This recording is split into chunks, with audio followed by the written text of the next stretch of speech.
the pitch is Luke towards shortstop. Petroselli's back. He's got it. The Red Sox win. And pandemonium on the field. Welcome to the Great American Collectibles Show, brought to you each week by the National Sports Collectors Convention.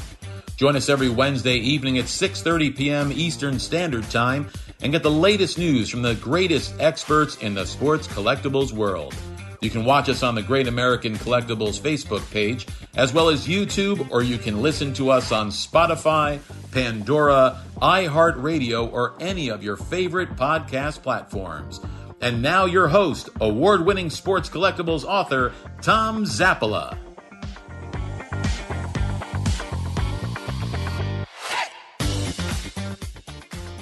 Welcome to the Great American Collectibles Show. My name is Tom Zappala. My two co-hosts, Red Sox Hall of Famer Rico Petroselli and Boston sports personality John Mallory. They are not here. I'm traveling solo. Rico had the opportunity, guys, to either come here or do two Red Sox gigs at Fenway Park for a lot more money. So he chose to do the Fenway Park thing. So that's why Rico's not here. My guest for the first hour, dear friends that have been with the show since day one, Al Cristofoli from Love of the Game Auctions, Joe Orlando, Executive Vice President of Heritage Auctions, former President of PSA, Collectors Universe, Chairman of his high school junior prom, all of these guys. And other good friend, John Tobby, Mr. Batman, the foremost bat expert in the country from JT Sports. Welcome, guys. Listen, we're going to be all over the place. If you have questions, feel free to ask. We're going to talk a little bit. We want to talk about the hobby today. What's going on in the hobby, what's happening in the hobby, young collectors entering the hobby and what's happening. Do we need to talk about any of the news from the last couple of weeks, or do we not? I don't think it's necessary. You know why? You talk about whatever you want. Okay, all right. John Tobby, we're going to talk to you first. And by the way, the director of the National, I think Joe Drellick will be joining us shortly, or Shane Wynn, his communications director. Somebody will. John, your thoughts on this National? You've been here many years. What are your thoughts on this? Well, from what I can see, it appears to be the. Can everybody hear me? By the way. For all intents and purposes, it appears to be the most highly attended show. Chicago was always a great venue, but this year appears to have outdone them all so far. Really, Joe? Yeah, you know how I feel about this venue. It's great to hear that we're going to be here for the next couple of years now, so 3 years in a row. I think everyone loves it. You can walk to the show from the hotels. It's close to the airport, and not surprisingly, as John mentioned, the attendance has been absolutely astounding. Al, are you happy with what's going on so far? Yeah, I'm thrilled with the crowd. I'm thrilled with the amount of kids that are here, which is great for the long-term health of the hobby, I think. And I'm thrilled with the amount of people who are interested in the vintage side of the hobby, which is where we live. And so it's great to have so many people coming by our booth and asking questions and that sort of thing. So it's been great. You know, and if anybody, again, if you have a question, we'll just raise your hand. We'll get a mic to you, because I really want to talk about the influx of what's happened in this hobby with vintage and modern. I mean, when we first started, 15, 16, 17 years ago, Joe and, working together, Joe, I mean, vintage was 80%, I think, of what was going on. Everybody was collecting vintage cards. Vintage is still strong, but the influx of modern and ultra-modern cards and memorabilia has just exploded, and I think it's because of the younger generation. What are your thoughts on that? Yeah, Al and I were talking about this right before the show. I mean, everyone starts by collecting modern. When we were growing up, what are you collecting? You're opening packs, you're collecting whatever the current products are. So to see the participation from so many young people in this room, that bodes really well for the future of the hobby. Al? Same. I absolutely think it's great. you know, it's a whole universe that's drawing so many people in, and it's cool to collect. So, you know, it's, again, we live in the vintage side of the hobby, but a lot of these young people who are starting with modern stuff are learning about the history of the game, and as they do that, they're becoming more involved in the vintage side. Now, the people sitting here today, right here, how many of you are modern card collectors as opposed to vintage card? One, two modern, and how many are vintage people here? Okay, interesting, very interesting. Before we get to Shane, John, what about on the bat side of it? I mean, you've been dealing with game used bats for a long time. Too long, right? So, what are you seeing in the vintage bat world versus the modern bat world? I mean, are you getting more and more modern memorabilia these days? Well, we have I would say it's probably a 60% mix between current players and vintage players. With the new, with vintage, it's simply a lot of the good material is really in collections, and unless somebody is compelled to sell a collection, you know, for whatever reason, we're finding it very difficult to get items like, just to name a couple players, Harmon Killebrew, Ernie Banks, these bats, not too long ago. When I say that, I mean, say 10 years ago, you would see them in every auction. And now, very few. They're very few and far between, which is a testament to just how rare the vintage material is. So what about the modern, the Ohtani bats, the Mike Trout bats, now like the Roman Anthony bats? Well, it's tough to understand when you've been around as long as I have with the vintage bats, but the newer bats are now, and maybe we'll call it like rookie card fever. These bats of players like, is it Pete Crow? Say that again? Is it Pete Crow from the Cubs? I mean, we're selling a modern day bat of a player like that for over $3,500. Crazy. Wow. And before, modern bats of players were $100, $200, $300.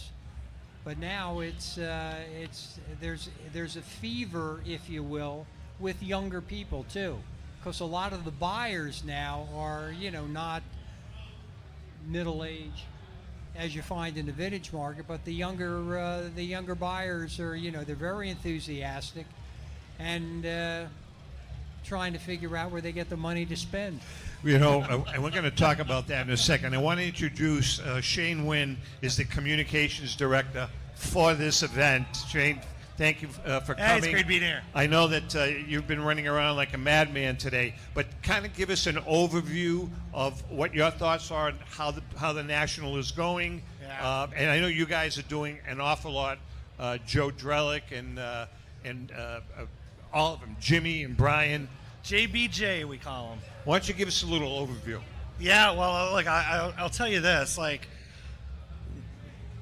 we're on Friday, Wednesday, Thursday, the amount of traffic coming through the doors here, it's, we don't have counts yet, but I would say we're on pace for this being probably the biggest National we've seen.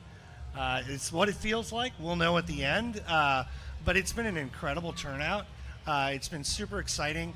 Every day it's felt like it was the only day and that everybody was trying to be here. We've got that expanded space upstairs with new dealers. We had such a high demand for dealers that couldn't get in, right? They couldn't get in to deal. And the guys were like, we got to fix this. And so we've got all of this space now for new dealers. And I've been up there a couple times.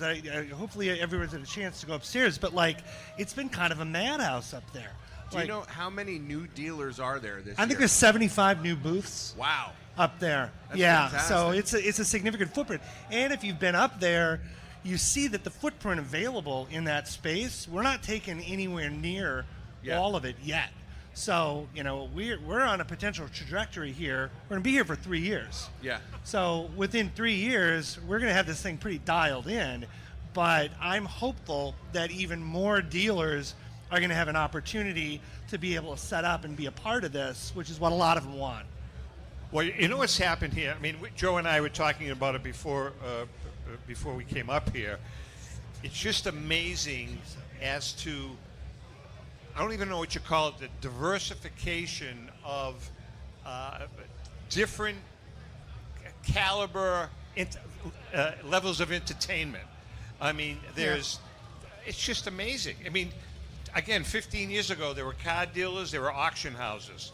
Now it's entertainment, it's show business. It's really it's an amazing thing. Yeah, the National has evolved as the hobby has evolved, right? So, years and years ago, like when I started collecting in the early 80s as a teenager, it was out of garages, right? And it was me and my buddies, and we're literally trading, for fake money, right? And cards, basically. And there's so many different ways today that people that are enthusiasts in the hobbies trade and why they trade. Yeah. That it's diversified the hobby, but it's also diversified the fan base, right? So you've got people coming through the doors today that they may not be really hardcore collectors, but they see value in coming here because there's experiences that they get to be a part of that make them excited, whether that's like seeing Pete Crow Armstrong and getting his signature, or watching live breaks all afternoon. Like, those are things people do today on YouTube, and we bring it into a three-dimensional context here. This is it will continue to be that evolution, but what's never going to change here, all of it is in service of the hobby. Right. Great. Thanks for coming by. I know you're running all over the place today, and I want to thank you. And make sure you thank Joe and Brian and Jimmy for us, please. Yeah. And before I leave, if I can say one thing, because I heard it being talked about when I was getting on stage here about next generations. And give the National a little plug here. So 3 weeks ago, the National launched a new initiative called the Youth Collector Clubs Initiative. And we did this in partnership with Curtis Granderson, who hopefully everybody at this table knows. Sure. Curtis lives in Chicago. He played ball at UIC. He runs a foundation out of UIC called the Chicago Baseball and Educational Academy. And we're a partner with him to launch this Youth Collector Clubs initiative, which is all about bringing new kids into the hobby, as well as using card trading to teach kids life skills. So teach them entrepreneurialism, teach them capitalism, negotiation, community building. These are all life skills that you can learn through card trading. And I literally just left having 21 kids here on the floor. We brought them for 2 hours to do a huge immersion experience where we took them around to various dealers and various activations to give them a sense of what this hobby looks like today. Got them really excited. Gary Vee signed cards for everybody. The Tom Brady Vault guys let us go into the vault. A lot of really cool experiences. So we are raising money to underwrite that program. You can go to pristineauction.com. They're a partner. We're running an auction of some amazing items right now. It doesn't close until the end of the event, but I encourage everyone to check out some really cool collectible items and help underwrite this initiative. Fantastic. Thank you so much, Shane. Shane Wynn from the National. Thank you, Shane. What a job they're doing with this show. Oh, fantastic. They really are doing a good job. By the way, we have a couple of giveaways a little later on. We have a couple of trivia questions, and they're not easy. We're going to be giving away a copy of the book that myself and my wife Ellen, and actually Joe, did for Ken Kendrick, the owner of the Arizona Diamondbacks, the Diamondback Collection. So we'll be giving one of these away. And then we're going to be giving one of the books that Ellen and I did with my partner, Rico Petroselli, called An All-Stars Cardboard Memories, a great book. Rico he really played in a golden era of baseball. Rico played with or against 55 Hall of Famers. And the 55 Hall of Famers that he played against, you're talking guys like Mickey Mantle, Harmon Killebrew, Rod Carew, Frank Robinson. I mean, the cream of the crop. Yeah. So this book is a story. Rico and I had a blast doing this book because I would do a series of interviews with Rico in some Gilman, and I would ask Rico, tell me about Harmon Killebrew. And he would just start talking about Harmon Killebrew or his relationship with Mickey Mantle. And the really good stuff I still have on my phone that we never had to, we could never develop. But anyways, so we're going to give a couple of these away. We have some other giveaways. We also have a couple of signed Rico baseball cards, graded, authentic. But I want to talk about, again, the influx of the young generation. I think it's great for the hobby, what they're seeing. My question is, I'm a vintage guy, as you guys know, and I'm always concerned about, is the vintage card market, is the vintage memorabilia market going to be left in the dust? What are your thoughts, Sal? No. I think particularly with baseball, but sports in general, can you guys hear me? Sports in general does a great job of preserving its history through statistics. So, it gives us as fans the ability to appreciate players who played 100 years ago, 75 years ago, 50 years ago, because we measure them all in the same context. So where we're looking at a player who hits a lot of home runs or strikes out a lot of batters today, we're comparing them to people like Sandy Koufax and Walter Johnson and Willie Mays. And so, I think that creates interest in those eras and sort of preserves the history of the game that way. And I also think that baseball in particular has done a great job of incorporating players from the Negro Leagues into the whole thing now. So there's a renewed interest in that. So I think it's great, and I don't think it's going away. I think the vintage stuff is going to continue to be strong. Joe? I mean, look, I didn't see Babe Ruth, even though I look like I'm old enough to have seen Babe Ruth play. I didn't see Babe Ruth or Willie Mays or Mickey Mantle play, but we all have to start somewhere. And most people, 99.9%, start with current products. And then once they fall in love with collecting, they fall in love with the game. As Al said, in the history of the game, what do? We naturally start going backward. We start learning more about it, and we find that fascinating. What I love about the National is that when you're walking up and down the aisles, especially you see all these young people doing it, they are exposed immediately to all sorts of things. They may be coming here to buy one type of thing, but they're exposed to 20 other categories that they may not be familiar with. And I have watched the reactions, especially when people are by the Heritage booth. Younger people are coming by. They can't believe they're seeing a 1960 photo matched Mickey Mantle uniform in front of them. So they're constantly being exposed to all different types of categories, whether it's vintage or modern. So I see nothing but positive things. John, what are your thoughts on this, again, young kids coming into this hobby, getting exposed to what Joe's saying they're getting exposed to? Are you seeing it on the memorabilia side that there is some interest from a younger generation in some of the older memorabilia? Oh, sure. Regardless of the age, a fan of the game is,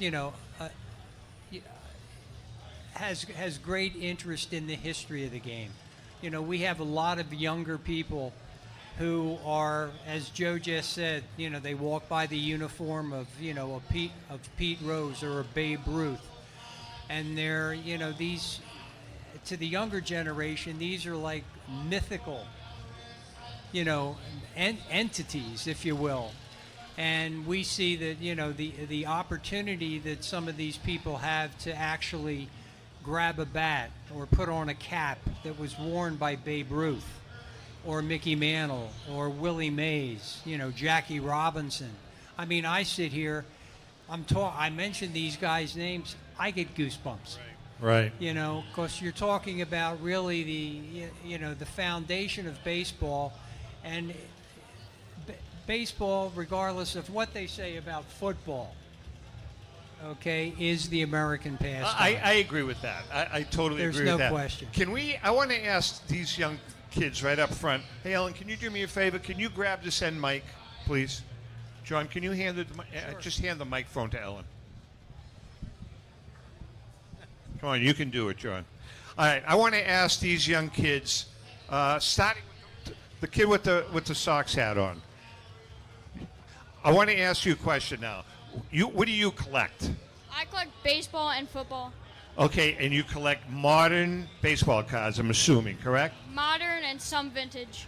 That's what I want to hear. Now, this is the killer now. Of the vintage players, who do you consider a vintage player? Like, probably like 60s or lower. Oh, all right. That's a great answer. Do you have any favorites that you own? I have a Pete Rose and some Babe Ruth cards. Very cool. Very cool. So What's your oldest card? I think my oldest is from like the 50s. Yeah.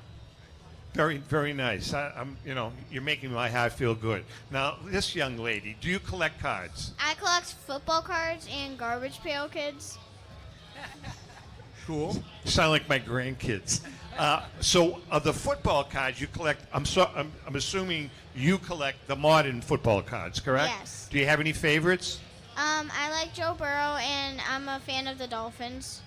You're a fan of the Dolphins. Not many people are. Just kidding. Just kidding. And how about the young man on the extreme right there? Now, what do you collect? Just baseball cards. And from what era? The modern. Modern? Do you have any interest in the older stuff? Oh, like I like most of the older stuff. I just don't have any of it. Now, on the modern stuff that you collect, do you collect just signed cards, or does it matter? It doesn't matter. I'll collect anything. And do you have signed cards? Yeah. Okay, because I want to ask. Thank you very much. I appreciate it. I wanted to ask you guys this whole phenomena of signed cards. 15 years ago was a no-no. Yeah. Right? It was a no-no 15 years ago. I mean, if you had a signed baseball card, it really, many people thought it brought the value of the card down. Today, it's just the opposite. Yeah. Now, question to you, Al, first is, are you seeing an influx of signed vintage cards? Yeah, absolutely. And the interest in them is huge for exactly that reason. Back in the day, even in this as recently as the 70s and the 80s, autographing a baseball card was a no-no because it ruined the condition of the card. Anybody who's here who's my age knows this, and so those few people that actually did try and get signed cards, those cards are worth a ton now because they're much more rare. Really? All right. I'm sorry. I used to be a really champion card flipper. Scalers, we used to call it. Sorry, Al. Tom was focusing on his delivery there. I was, I used Your to be mechanics really, are a really mess. good at Yeah, you're gonna need the Little Tommy John. Tommy John. All right, now what are you seeing though with signed cards? Well, yeah, I mean, it's really interesting. So in the 1990s, you started to see the manufacturers introduce signed cards in their products. And at first, it was received with sort of a mixed reaction from collectors. And now, as you've said, I mean, those are the chase cards now a lot of times. They're the limited edition ones, and they have that personal connection because the player signed the cards. So what's vintage, as Al talked about, now all of a sudden there's an explosion in vintage, but I think that's in part due to the fact that modern manufacturers have made autographed cards so desirable, so now people are rethinking and re-looking at the vintage signed cards, and now some of those sell for astronomical. All right, so I want to ask both of you guys a question. Card manufacturers are all here. Panini, Topps, Fanatics, everybody's here. So I have a Roman Anthony. I'm going to use Roman Anthony because I'm a Red Sox fan. I have a Roman Anthony rookie card, okay? It's spring training. Hi, Jared. It's spring training, and I see Roman Anthony at spring training, and I hand him a card, and I ask him to sign it. He signs it. Okay? Now, Roman Anthony cuts a deal with Panini or whoever he signed a bunch of cards before they're even released. Now, what I call manufactured rarities, there's a little hologram on it, there's a piece of his mother's apple pie on it, whatever, okay? That card that's being released by the manufacturer is infinitely more valuable than the card that I handed Roman Anthony at spring training to sign. So let's talk about that. Is this a good thing, what they're doing, what I call manufactured rarities? Yeah. I mean, it's funny. I think some people have a love-hate relationship with it, but here's the good news. With these, so-called manufactured rarities, limited edition cards, these chase cards, the beauty of it, the positive side of it, is you know exactly how many of them were made and issued. In vintage, one of the disadvantages that we have is we guesstimate a lot of the times how many are known or how many have survived of different rarities throughout history. That is a huge advantage of these cards. They come from the manufacturer. They may be one of 1, 1 of 10, 1 of 100, but at least as a buyer, you can go into it knowing this is the total population of these specific cards that were made, and I'm going into it with the essential information to make that decision. Sometimes with vintage, it's a little bit of a guesstimate, so there is a positive side to the manufactured rarity. Yeah. Yeah, I agree with that. I mean, for me, in the niche of the hobby that I live in, I am much more interested in something's rarity because only this many have survived, right? As opposed to only this many were made. But I understand the appeal to both. It's the thing about the hobby that makes the hobby great is there's so many different ways to be involved in it and so many different things to get enthusiastic about. And you can go sort of in and out. There was, we've been handing out packs of cards to kids in our booth, and with the caveat that they have to open the pack right there, right? And we want to see who they got. Right.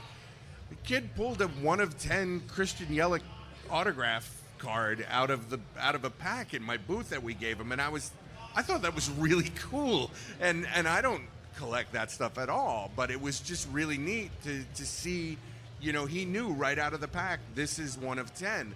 And I've got a whole bunch of cards on display in my booth that there's only a handful of known examples because that's how many survived. It's the same kind of concept, right? So it was cool to see it in action, so to speak.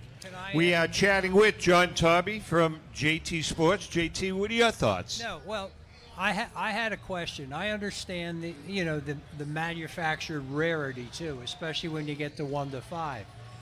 But not being directly involved in the card market, I have my question. Look at Mike Trout.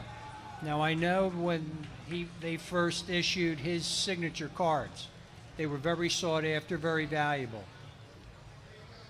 If a modern player gets hurt or starts to slump and is not the player that or they has were, a scandal or something, has a scandal, even with the rarity of that card, is there a diminished value?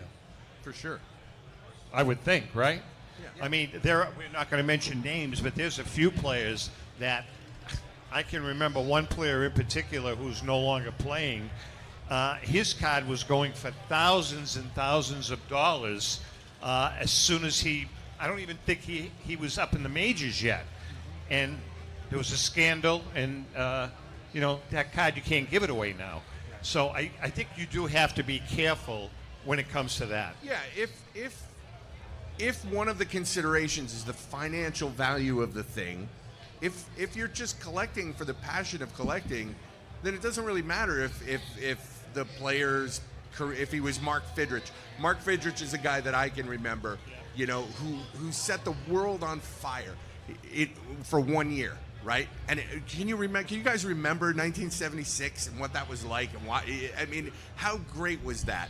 And his card is worth peanuts, but he was an awesome guy. Good point. And collecting that card and having that rookie card just brings me back to when I was a kid, and I love that, right? So maybe Brian Taylor is that same thing, or Todd Van Poppel, or however many different people, and so the financial value of those cards has diminished immensely, but that's only one reason to collect. Good point. Joe? I was really, the question was really not to focus on like a Todd Popple or, Mark Fidrich the Bird. Yeah. But one of these cards that are manufactured, like one of 5. Right. One of 6, one of 10, whatever the case may be. Even with that limited amount, is there a diminished value with the, as rare as they let's are? Use Wander performance. Franco as an example. Okay. Wander Franco's a good example. Yeah. Perfect. Right. When he first busted in, there were a very limited amount of cards, and some of his cards were going for $10,000. Now, I would assume that. Probably not so much anymore. Exactly, right. I think that would be an understatement, right? That Wander Franco card that somebody paid $10,000 for is not worth anything near there. John, is that pretty much what you're saying? That's exactly right. Yeah. Go. Yeah. I think for those of us who grew up maybe in the, let's call it the 1980s, the first hobby boom, speculating on players, it's not a new thing, even though they talk about it so much nowadays. We did the same thing in the 1980s. This is the difference. The stakes are so much higher. Yeah. Like you could buy, 100 Eric Davis rookies or Ron Kittle rookies or whoever it was in the 1980s. Some of them panned out, some of them didn't, but you were spending 50 cents here and $2 here. Now the stakes are so high that, to John's point, somebody gets hurt who, his card is worth $10,000. How about $100,000? How about $1 million? We've had $1 million, 7-figure sales. That's where it gets, that's where it's very different today than it was 20, 30, 40 years ago. We're chatting with Al Christofoli from Love of the Game Auctions, Joe Orlando from Heritage Auctions, and John Tobby from JT Sports. We're going to take a quick break. We'll be right back. Hi, I'm Rebecca Curry, a 2-time child cancer survivor, recipient, and advocate for Lucy's Love Bus. The mission of Lucy's Love Bus, 501c3 nonprofit, is to provide joy, comfort, and quality of life for the entire family of children with cancer. Since 2006, they have delivered love and comfort to over 3,000 children with cancer and their family members across New England. The dream of Lucy Grogan, an 11-year-old cancer patient, was to help kids with cancer who are suffering right now, before there is a cure, by offering free, integrative therapies like art, music, horseback riding, and many other activities. Unfortunately, Lucy passed away, but her dream lives on, and today Lucy's Love Bus is thriving. I'm Red Sox Hall of Famer Rico Petroselli. I hope that you'll consider supporting Lucy's Love Bus and all of those children who have been stricken by cancer. The Great American Collectibles Show is partnering with Lucy's Love Bus to help these kids. Let's continue Lucy's dream. Please go to lucyslovebus.org for more information. Since 1996, Brian Drent and the staff at Denver's Mile High Card Company have led the charge in the collectibles hobby. Mile High is a full-service dealer specializing in buying and selling cards and offers a competitive consignment program for all collectors. Whether it be their computerized want list service, appraisals, or auction services, Mile High has it all. If you've been searching for a company with a selection of high-grade vintage 1888 to 1970 baseball cards and memorabilia that shares your passion, aim high, Mile High. Go to milehighcardco.com or call 303-840-2784 for more information. For more than 30 years, Robert Edward Auctions has been the industry leader when it comes to helping you realize the most money for your baseball cards and sports memorabilia. In addition to their unparalleled reputation for honesty and integrity, they reach the largest number of bidders in the business and offer lower sellers' fees, as well as generous cash advances up front on your valuable material. Contact them today at 908-226-9900. That's 908-226-9900 or at robertedwardauction.com. This is Brian Drent, president of Mile High Card Company. Is your sports card and memorabilia collection properly insured? For easily replaced personal property, homeowners insurance is all most people need. But for prized possessions that you may have spent a lifetime collecting, it doesn't go nearly far enough. Collectibles Insurance Services has been insuring for over 50 years. They offer a full range of protection and a $0 deductible at an affordable rate with no appraisals required. I know because they insure my collection. If you have a minute, go to collectinsure.com and learn more about insuring your personal card or memorabilia collection. Hi, this is Dan from Memory Lane Auctions, here to remind you that the renowned Memory Lane Collectibles Company has served as a beacon of light to the collecting community for the past several decades.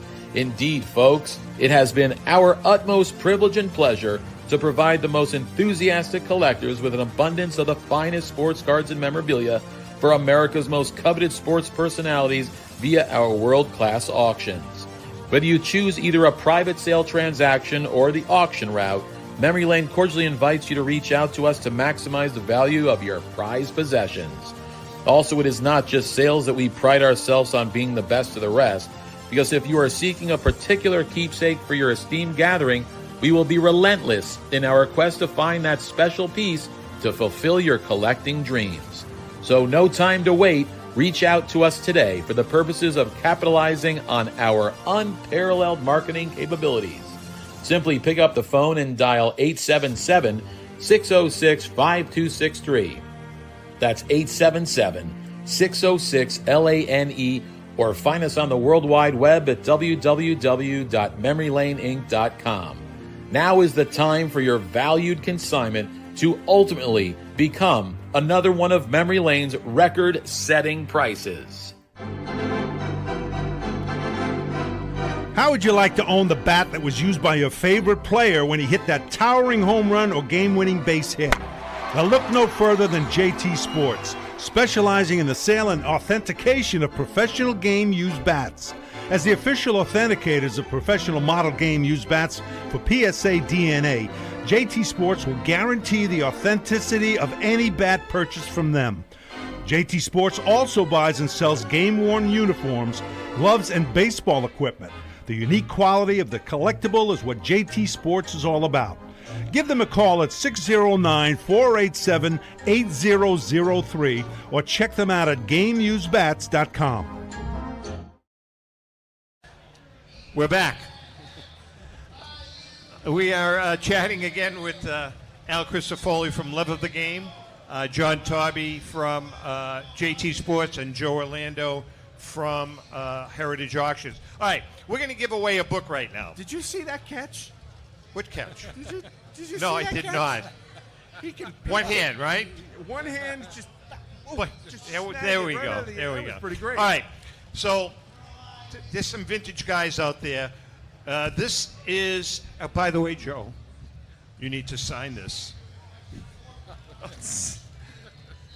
Ellen and I have already signed it. All right, so this is a copy of the Diamondbacks collection, the 50 of the greatest cards in sports collecting history. I don't know if any of you have read the book. This book came out. We wrote this book about 2 years ago, a couple of years ago, 2 or 3 years ago. Maybe 5 or 6. Was The it time really? flies. It's a long time. I guess it was. Anyway, this is the book about the collection that belongs to Ken Kendrick, owner of the Arizona Diamondbacks. We worked with Ken for about a year and a half, and quite frankly, he was a pleasure to work with. And everybody knows the famous Honus Wagner card, or the infamous Honus Wagner card. That's one of the cards. You know what that card is worth now? What would your guesstimate be? Today? Today. 30 million. I said 25. Yeah. I said 25 million. The 8? It's an 8. The most famous card in the hobby? I don't know if it's the most I think you're low. Yeah. You really do, huh? I do. Could be. Well, I think his entire collection. I try to put pen to paper, and I had this collection somewhere around 150 million for the 50 cards. So I don't know. All right, so this is a very. I don't know if it's an easy question. If you're a vintage collector, try not to use your cell phone to Google it, unless. I mean, if you can, but if you have to, you have to. Okay. This book, I was a big T206 guy when I was collecting. I worked on my T206 collection for a long, long time. One player in the T206 collection got me started in collecting that, and actually got me started writing the first book, the T206 collection, The Players and Their Stories. So what is Lena Blackburn famous for? Ooh, this is a great one. What is Lena Blackburn famous for? Now, Lena Blackburn was a third baseman. I'm sorry, he was a catcher.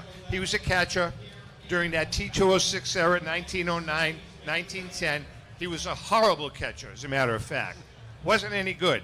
But he made a contribution to baseball that is still in effect today. Does anybody know? Now, if you don't know, now you can pull out your phones. Lena Blackburn. Nobody knows. Had one of the greatest impacts on baseball of anyone who's ever played. Absolutely. Yeah. Absolutely. Get your phones out. No. Close, though. No. No.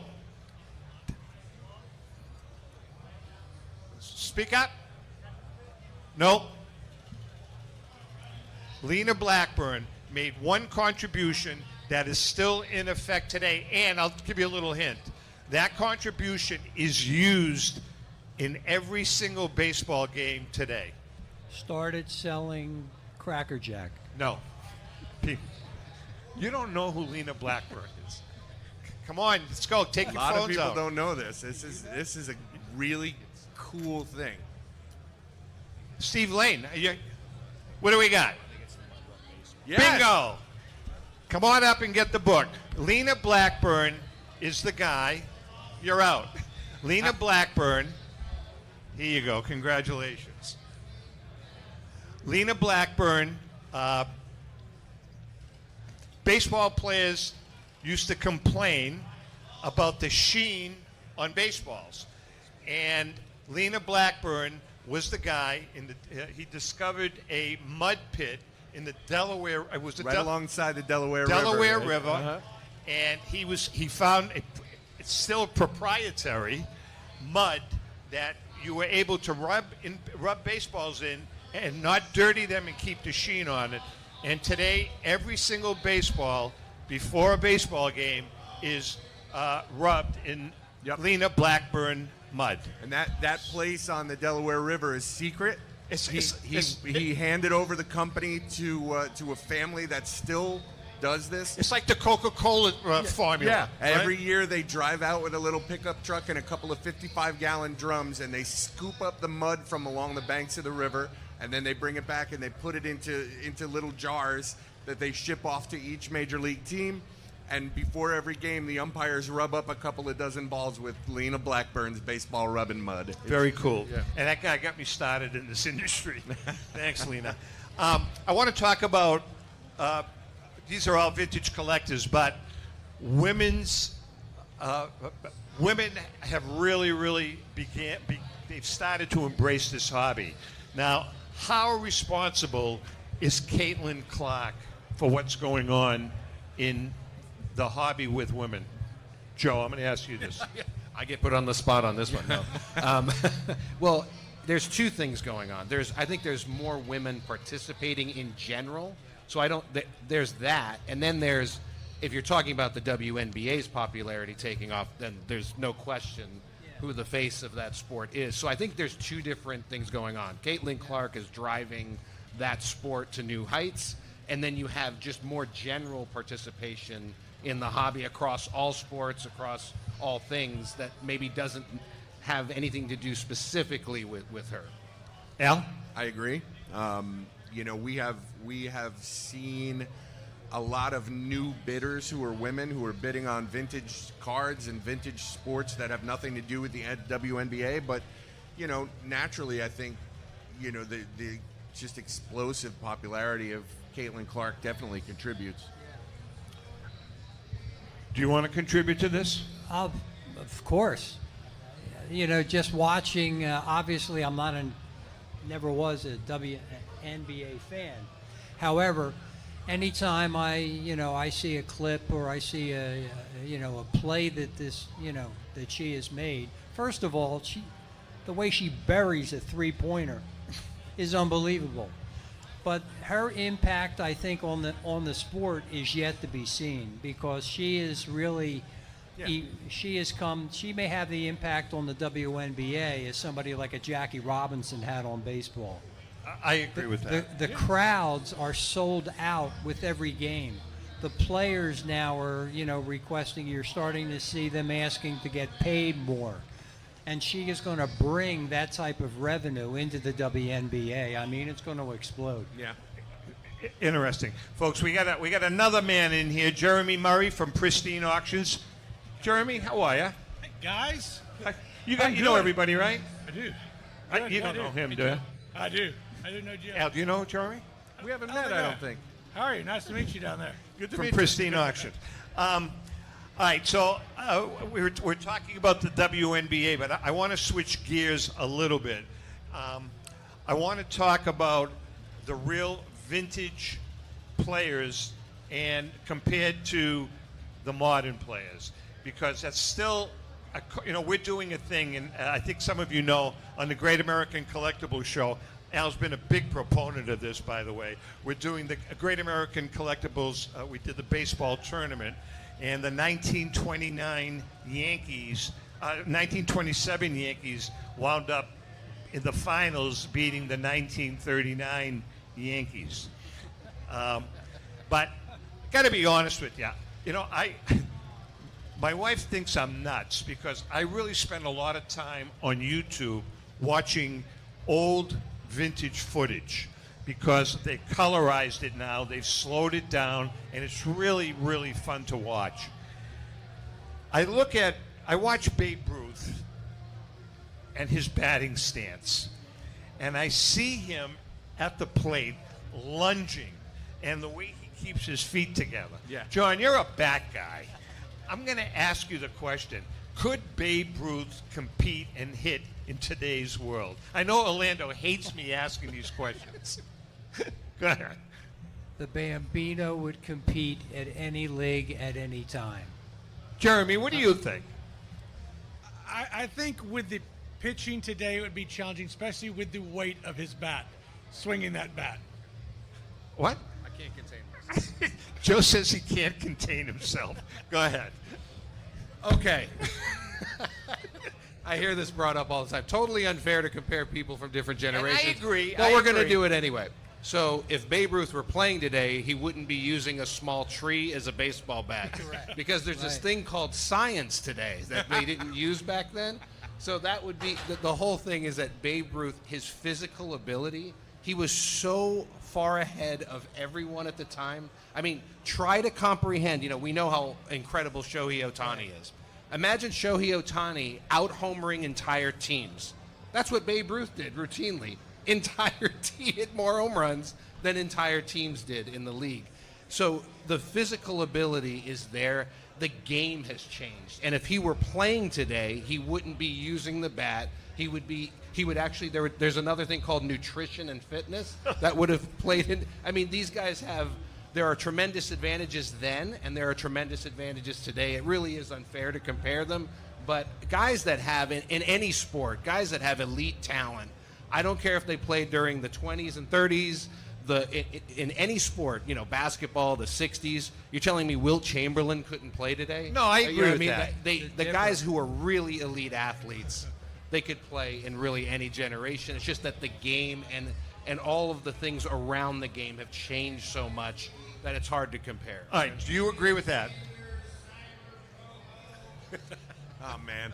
So I think the way you put it is really convincing and compelling, because I wouldn't have thought of it that way. However, there has never been an athlete more dominant than, in comparison with his peers, than Babe Ruth.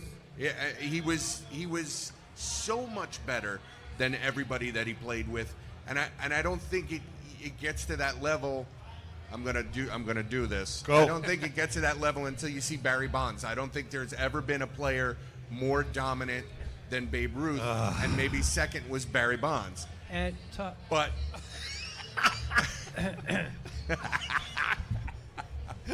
no, I was just going to say, and the first thing that came up on the table here was the weight of Babe Ruth's bats.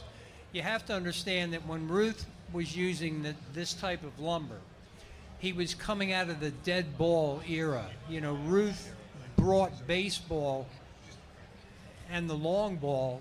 You know, he really is responsible for it. I mean, he led the league with, what was it, Joe? I think 19 home runs. Yeah. 18 home runs when he was traded from, or sold to the New York Yankees. 29. 29, right. And then the home run barrage begins. But, you know, right from his own book, he says the greatest move that he ever made was when he lightened his bats. He starts lightening the bats in 1925, 26. By the end of the 20s, early 30s, you know, in respect to Ruth, he's using light bats of 36 to 38 ounces. Now, that was light for Ruth, but still the game changed. The bats went from dead ball era style with a thin barrel to a bulbous barrel and a thinner handle, and that was all because of Ruth. Ruth changed the game. So, Joe, I'm sorry, go on. No, go on. So, Joe, you think that so Ruth he would work out, he would be better nourished, he would have a better training regimen. You think he has the hand-eye to get around on 100 miles an hour? Yeah. He was probably hitting 70 miles an hour in 1920. I don't know if he was hitting 70, but I tell you what, I watched it. John may be familiar with this video. So there was a video that came out maybe, I don't know, 20 years ago or so, and it was Paul O'Neill was handed a bat that was made today, but it was in the specifications for Ruth. And he was talking about how hard it was just to hit batting practice with that weight. So what I'm saying is you could flip it around. Give a modern-day player a 40-ounce bat. Sure. Good luck hitting a slow-pitch softball. Like, with that. I mean, Good so point. it's just different eras, different equipment, different training. I mean, I do think that Ruth, to your point, I think he had the natural ability to adjust. We are chatting with Al Crisafulli from Love of the Game Auctions, Joe Orlando, Executive Vice President of Heritage, John Tobby from JT Sports, Jeremy Murray from Pristine. We're going to take a quick break for about 10 seconds, and we're going to bring up Tom Fickelmeyer from Everybody Has to Have Insurance. This is a huge important thing we're going to talk about, because if you don't have insurance for your collectibles, you're nuts. Hang in there. We'll be right back. Hey collectors, mark your calendars. Lucky's Promotions presents the East Coast National, happening August 15th through the 17th at the Westchester County Center in White Plains, New York.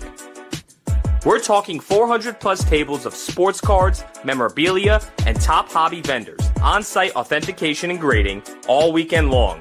From Beckett, JSA, CAS, SGC, CGC, and more. Free autograph guests Saturday and Sunday with paid admission. Show hours start Friday at 3 p.m. with early access at 1 p.m. Admission is just $15 per day, and kids under 12 get in free with an adult. Early access Friday, that's $40 and includes all-day admission. Tickets are sold at the door, cash only. Don't miss one of the biggest hobby shows on the East Coast. Follow at East Coast National for updates.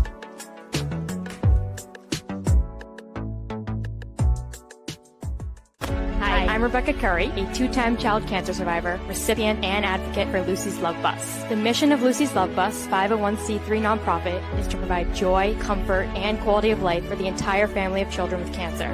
Since 2006, they have delivered love and comfort to over 3,000 children with cancer and their family members across New England. The dream of Lucy Grogan, an 11-year-old cancer patient, was to help kids with cancer who are suffering right now, before there is a cure, by offering free, integrative therapies like art, music, horseback riding, and many other activities. Unfortunately, Lucy passed away, but her dream lives on, and today Lucy's Love Bus is thriving. I'm Red Sox Hall of Famer Rico Petroselli. I hope that you'll consider supporting Lucy's Love Bus and all of those children who have been stricken by cancer. The Great American Collectibles Show is partnering with Lucy's Love Bus to help these kids. Let's continue Lucy's dream. Please go to lucyslovebus.org for more information. Pristine Auction is a family-owned and operated online auction. specializing in autographed memorabilia, sports cards, coins, art, and collectibles. Since their founding in 2010, they've grown to 2 facilities in Phoenix, Arizona, totaling over 60,000 square feet. Jared Cavalier and an incredible staff of over 150 team members serve a very large customer base and enjoy every minute of it. By working with leading authentication companies, Pristine ensures all items are 100% authentic. In addition, third-party authenticators regularly travel to Pristine Auction to provide authentication services on site. Pristine Auction strives to operate its business in a way that's honoring to God, their families, and their customers. With a strong focus on speed, quality, and premier customer service, their mission is to be the leading online auction for every level of collector and fan. Pristine also works for Hope Sports and Identity Hoops International, traveling to Mexico to build houses for the less fortunate. Pristine Auction offers several online auction formats with thousands of auctions ending each day. For more information, go to pristineauction.com. That's Pristine Auction, the best in the business. If you are a discerning collector interested in owning the most important pieces in the hobby, look no further than Leland's Auctions. The original sports auction and appraisal house, Leland's was established in 1985 by legendary Pioneer founder Joshua Leland Evans. And today, President Mike Hefner carries on the tradition. From the Tom Brady card and memorabilia collection to the famed Boston Garden Auction to high-end card auctions from every major sport, Leland's has always maintained the highest standards. Go to Lelands.com and get your bid in. That's Leland's, the hobby's leading sports auction house for 4 decades. It's often been said that championships are won on the practice field, and world records come only to those willing to work harder than everybody else. Heritage Auctions is the world's largest collectibles auctioneer because we believe that becoming the best is only an invitation to the challenge of remaining the best. This requires the skills of the hobby's top experts, capable of identifying and maximizing value for our consigners. It requires the most visited website in the industry, courting a global audience of collectors over 1.5 million strong. It requires a dedicated press department that expands our global reach far beyond the entrenched hobby marketplace. It's hard work, but a simple premise. Present the finest collectibles to the largest population of potential buyers, and world records will come. We invite all listeners to put the unmatched power of Heritage Auctions to work for you. Auction evaluations are always free, and our commission-based fee structure ensures that our interests are always aligned. The highest possible price for your collectibles. There will always be new world records to chase, so let's chase them together. Visit our website at ha.com and request your no-obligation review today. Hi, this is Dan from Memory Lane Auctions, here to remind you that the renowned Memory Lane Collectibles Company has served as a beacon of light to the collecting community for the past several decades. Indeed, folks, it has been our utmost privilege and pleasure to provide the most enthusiastic collectors with an abundance of the finest sports cards and memorabilia for America's most coveted sports personalities via our world-class auctions. Whether you choose either a private sale transaction or the auction route, Memory Lane cordially invites you to reach out to us to maximize the value of your prized possessions. Also, it is not just sales that we pride ourselves on being the best of the rest, because if you are seeking a particular keepsake for your esteemed gathering, we will be relentless in our quest to find that special piece to fulfill your collecting dreams. So no time to wait. Reach out to us today for the purposes of capitalizing on our unparalleled marketing capabilities. Simply pick up the phone and dial 877-606-5263.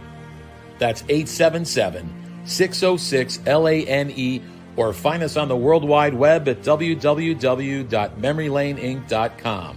Now is the time for your valued consignment to ultimately become another one of Memory Lane's record-setting prices.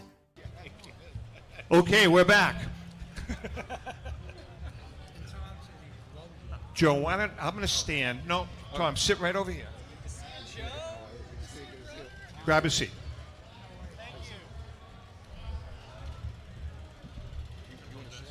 I can hold that. I think, as I said, it's hugely important. If you do not have insurance for your collectibles, you're making a big mistake. I think we all agree to that. I could tell you a lot of stories about people that made big mistakes over the years. All right, so we want to know, first of all, I mean, how important is it? I guess the first question is, let's talk about homeowners insurance. Sure.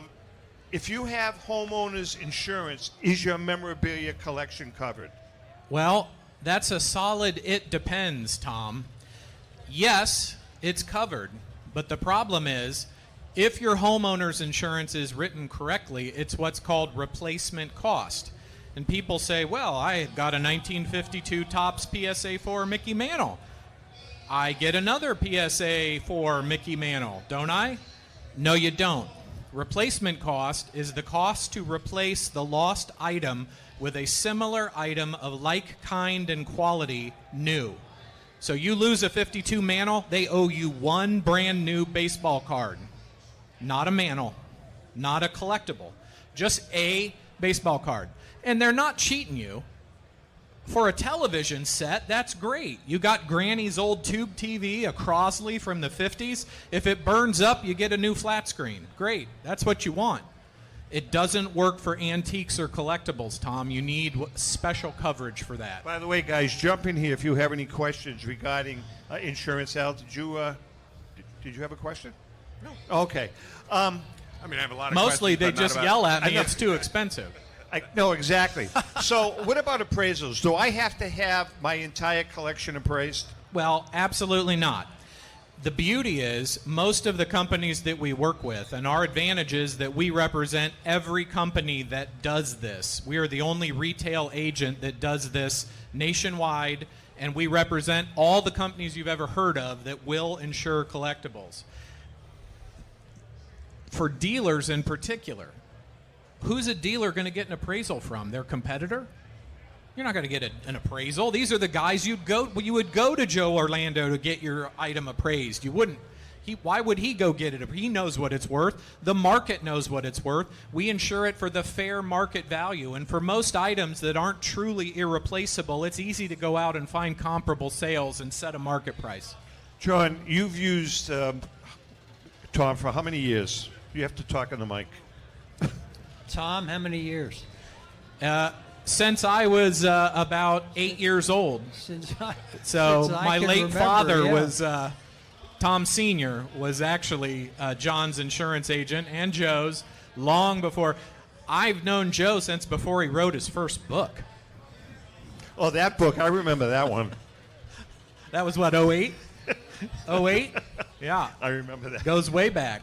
No, that was actually, it was a very good book. As a matter of fact, I know that I have an autographed copy, Tom. Well, I know that Ken Kendrick used your book as a template to build his collection, your first book. He really did. And you know that, right? Right. Yeah, so anyway. Pretty great book. Insurance. I think it's really, really important. Al, I want to ask you, insurance, do you talk to your customers? I mean, does that conversation ever come up? It comes up all the time. All the time. Because in our case, most of what we're selling is consignments. So it's somebody else's material, and they want to make sure that it's protected while it's in my possession. They want to make sure that it's protected while I'm here at the National, or while I'm transporting it from point A to point B, or while I'm shipping it to a winning bidder. So yeah, it's a critical part of my business. Jeremy, same thing? Yeah, same thing. You've got to have trust of your consigners.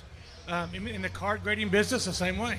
You've got to build a relationship and know that when people send you prized possessions, they're insured the entire way through the process. I'm going to throw a question out to Steve Lane.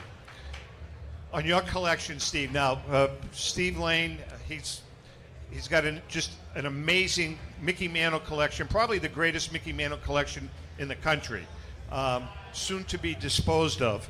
But, Steve, how important, and we don't have a mic for you, but you're loud anyways. How important was insurance to your collection?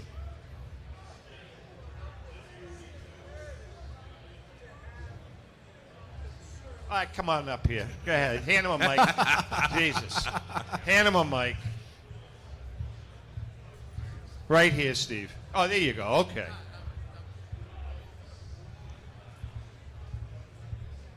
Yeah. Hi, look, I've been collecting for 65 years.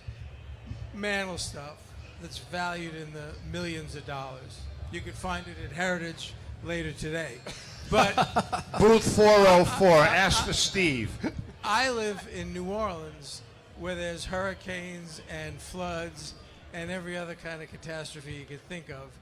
And if I didn't have insurance, I wouldn't be able to sleep at night because I'd always be worried. Didn't you have a girlfriend named Katrina? What? Yeah. Used to live in that area? Exactly. Katrina, I was lucky I didn't lose my collection, but I know people who have collections that didn't have insurance like I did and lost their collections in New Orleans and were just out hundreds of thousands of dollars. So, I mean, if you have a collection that's worth six figures or more, or even, even if it's one card, if you have one of those Mickey Mantle cards, it's worth it to go out and get the insurance to make sure it's covered if anything happens, a loss, a flood, a fire. I had a 52 Topps Mantle years ago that one of my stepson's friends came in the house and stole it. We weren't able to prove it, but I was out that card. But at that time, 15 or 20 years ago, I did not have insurance. I learned my lesson from that. So, yeah, you need to have insurance if you're a serious collector. Thank you, Steve. I appreciate it. Tom, I want to ask you. Yes, sir. I mean, what are things that people can do with their collections in their homes to help not have to go to you? You know what I'm saying? Absolutely. Like safes, vaults. Yep. What can they do? Tom, that's a great question. It's one we get all the time. The beauty of insuring collectibles is these are people's favorite possessions. So they will take those extra steps that they won't with their household possessions. So, for example, it is not uncommon to put collectibles in the basement because most people are not blessed enough to have a house large enough to have a room just for their collectibles. So they'll put stuff in the basement. Well, you'll put your wife's wedding dress in a box right under the kitchen sink and you won't think twice about those pipes. But when you've got your 56 Topps down there, you start looking around saying, what's above there? What's these pipes? Simple things like heavy Visqueen from Lowe's, drape your racks. So if there is a water leak above, it runs off. Don't put anything on the floor in the basement. Have everything a minimum of 12 inches off the floor. The biggest thing I can tell most individual collectors, like our friend Steve here, anonymity is key. My father had a shelf where his 52 Mantle used to live in his den, and he would brag those cards up to every young man that came a courting to my sisters when they were in high school. And one day he was sitting at his desk paying bills, and he realized there's only a pane of glass between Mickey and freedom. Wow. And I've been bragging it up to all these teenage boys in my town. Mickey then went to live into a safe that was bolted to the floor in his bedroom, and lesser cards at a lower price point went on the display shelf. It's all about common sense and thinking ahead. I've got to be honest, that's exactly what I did in my house. You feel great being able to display your collection, but after the light went on and my wife began to yell at me, I decided to put my lesser cards on display and go from there. Well, what else you'll run into, Tom? Like I said, anonymity is your friend. That many times, if you're a local collector that has risen to prominence, somebody in your town will mention it, and the local paper wants to do a puff piece on, Tom Finkelmeyer collects baseball cards, and they're worth all this money.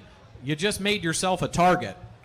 I don't talk to anybody about what I own. I don't want anybody to know, because then I'm a target. I don't want somebody coming to see if I'm on vacation. Maybe they can rummage around and find Mickey in the house. How can people get in touch with you? Easy. Our website is the F as in Fox, I as in India, A as in Alpha.com.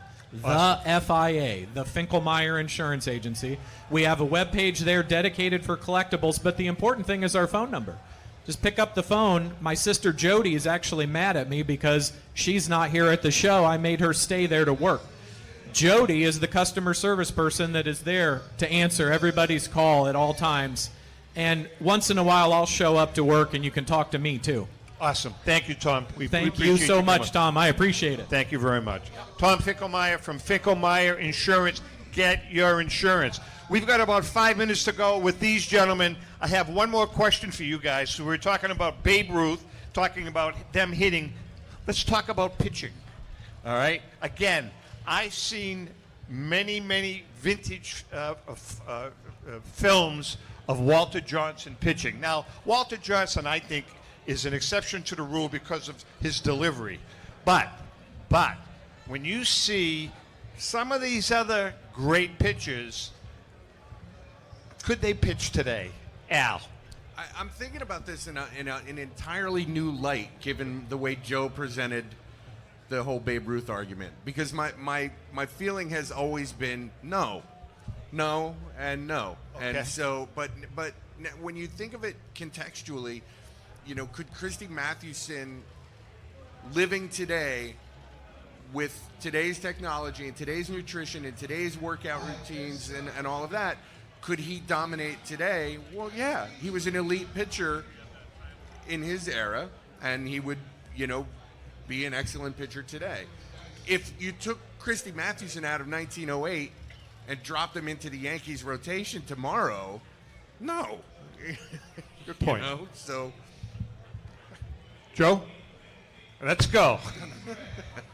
There is I'll try to make this short and sweet. There's a great interview with John Smoltz about what's happening today and with pitchers and comparing them to the past pitchers. You can find it on YouTube. I suggest you do.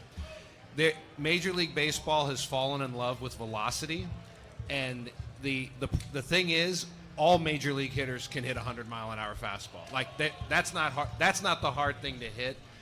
Pitching is about location, movement, keeping hitters off balance. I think we're in a bad cycle here with everyone's. It's the radar gun. Everyone's in love with the radar gun. Everyone's blowing out their elbows. John Smoltz in this interview, I mean, he says in it, he goes, look, a lot of us could throw upper 90s, 100 miles. We just paced ourselves. Sure. You'll watch old videos of guys like Nolan Ryan. They're throwing harder in the 7th and 8th inning and 9th inning than they were in the first 3 because they were pitching. They weren't throwing. So I think great pitching is great pitching because, again, it's an art, and it's about keeping the hitter off balance, movement, location. So my answer would be the really great pitchers of the past, they could pitch in Interesting take. John, your thoughts? I agree with Joe. I mean, the game today, I guess I'm more of a traditionalist. What I see today with the starting pitcher going 5-6 innings, and they're getting applauded, for doing that. The complete game is a thing of the past. You're looking at Seaver and Koufax, Christy Mathewson, Walter Johnson, Bob Feller. I think pitchers at that level in today's game would also be, as you said, would be using the same training techniques. Hopefully not as much in the gym, because I think that's got more to do with the injury, and it's almost acceptable for when pitchers that they expect to have Tommy John surgery, and here they are, they take a year off, they come back. Yep. Awesome. They're giving it preemptively in high school to pitchers now. Yeah. Jeremy. I think the older pitchers may love some workload. Amazing what they could do if they did have to go 5 innings and got pulled to rest up 3, 4, 5 days to go again. They're probably not used to that. Yeah. Good point. They pitch every day. Yeah, 500 exactly. innings a season. Yep. All right, listen, we're just about done with our first segment. I want to thank Al Christofoli from Love of the Game Auctions. What booth? You have no idea, do you? Booth 1020. Come on. Booth 1021 and 1023. We've got an auction running right now, and lots of stuff on display from that auction. Joe, I'm not going to ask Joe what his booth number is. Just go to the Heritage, one of the bigger ones, Heritage Auctions, and you'll find Joe there. JT, John Tobby, do you have any idea what your booth number is? It's booth number 705. Stop by and you'll see some great vintage material and new material. And Jeremy, the prestige. Look, he's got. It's like the deer in the headlight look. We're at 557 right across here. We have live auctions going on all day, show exclusives. all weekend. So we're excited about that. Fantastic. Guys, I want to thank you so much. How about a nice round of applause to these gentlemen? Thank you, guys. Thanks, everybody, for listening to us.